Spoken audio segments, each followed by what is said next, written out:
complicación más común y más frecuente es la distensión abdominal. Aparte tendríamos complicaciones relacionadas con la vía que se utiliza para la instilación de medicamentos, complicaciones por la introducción del colonoscopio, complicaciones en el momento de realizar alguna maniobra diagnóstica o terapéutica y ya complicaciones más graves.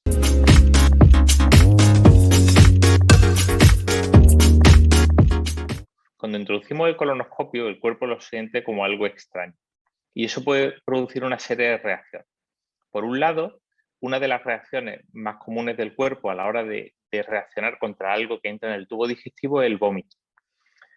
Ese vómito puede llevar a una aspiración bronquial si hay contenido en el estómago.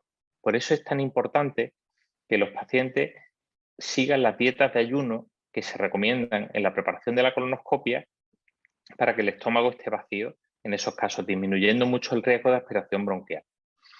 Además, según el tubo va entrando dentro del colon, se pueden producir episodios de hipotensión y demás que solucionamos con instilación de líquido intravenoso o retirando el tubo. Otra complicación que podemos tener es el dolor abdominal.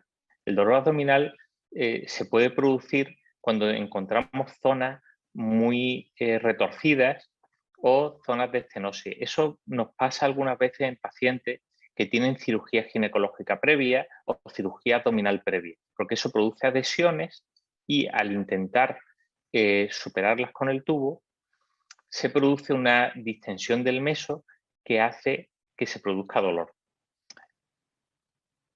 Ese dolor generalmente durante el procedimiento no se siente porque la sedación lo evita, pero puede persistir un poco después del procedimiento.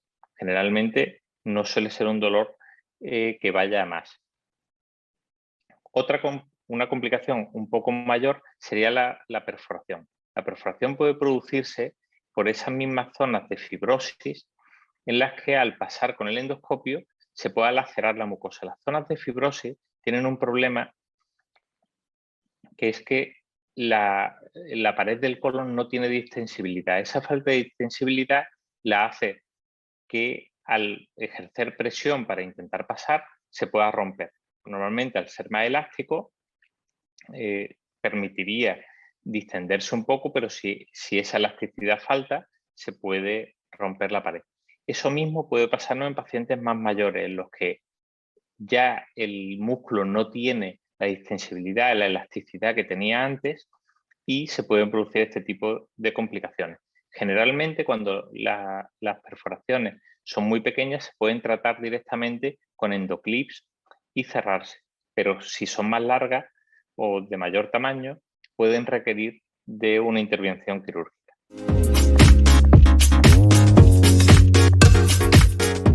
A la hora de realizar una maniobra diagnóstica como toma de biopsias, se puede producir una pequeña laceración o hemorragia que generalmente cede sin ningún problema en pacientes que tienen la coagulación normal. Pacientes que tienen toma de anticoagulantes, esto puede persistir un poco más. Generalmente, cuando hacemos una colonoscopia diagnóstica, no entramos a tratar pólipos de gran tamaño. Eso se trataría en las complicaciones de técnicas más avanzadas como mucosectomía y demás. Cuando quitamos pólipos de pequeño tamaño, el riesgo de hemorragia es muy bajo. Que sea muy bajo no quiere decir que sea cero, pero el riesgo es bajo. En caso de verse una hemorragia en esos casos, generalmente se trata con una pinza de coagulación o con la colocación de un endoclip. En casos en los que eso no sea suficiente, puede requerirse cirugía, pero eso en estos casos es extremadamente raro.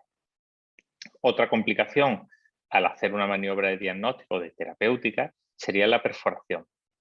La perforación, cuando se está quitando un pólipo de pequeño tamaño, igualmente es extremadamente rara, pero se puede dar. Cuando esto ocurre, lo que hacemos es utilizar endoclips para cerrarlo. En caso de que esto no fuese suficiente o la perforación se ampliase mucho, podría ser necesaria la cirugía.